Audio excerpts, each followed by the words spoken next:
All right, folks, welcome to Survey of Contemporary Bluegrass. I'm Lee Bidgood, aka Dr. B, and I'm excited to work with y'all this semester. A lot of y'all have been in previous editions of my classes, and I know we're in for an exciting ride this semester thinking about what's going on today in bluegrass, old time, and country music. And one of the things that's going on is this COVID pandemic that's really affecting a lot of areas of life.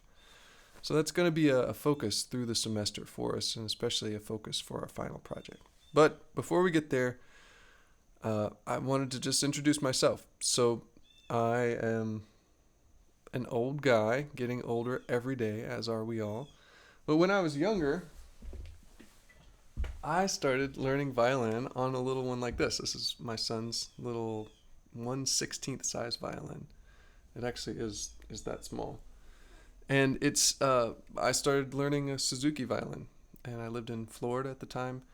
And my German-born Suzuki teacher used this method developed by a Japanese musician, and she was the one who taught me my first fiddle tunes.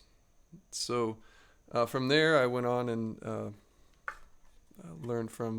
got involved in local old time and bluegrass community down there in North Central Florida, and started actually playing something that was more like old time and bluegrass. And then my folks moved to North Carolina, and I was continuing some with the classical stuff. And at the same time, I started playing with a bluegrass group at church. And the group was called Fescue 911, which is a pretty awesome bluegrass band name to play in with guys from your church.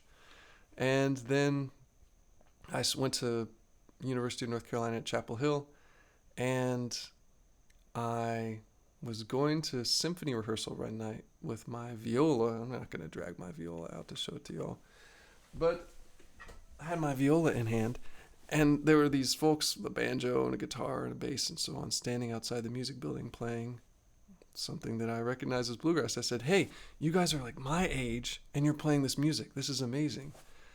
And so I started playing with those folks, and that became the Steep Canyon Rangers.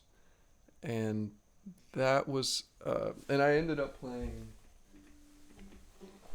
mandolin with that group because there already was a fiddle player. Such a hard thing. But that was a fun ride. But eventually, I just found that I love playing, but I didn't like,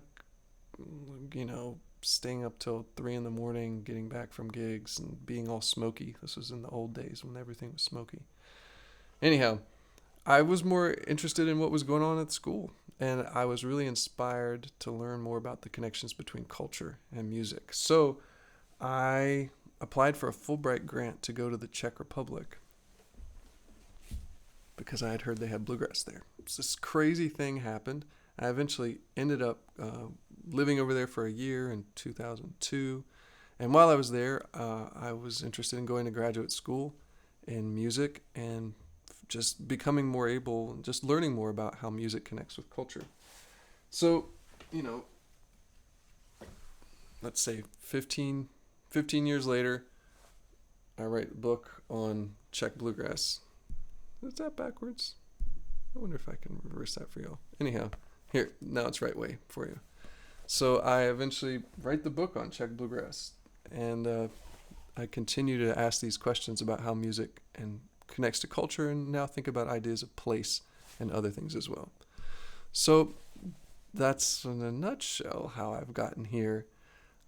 This course is a chance to really think about these connections between music and culture today, right? Contemporary bluegrass, old time country music. So I'm eager to learn more about you all and to think more with you about how music connects to culture today.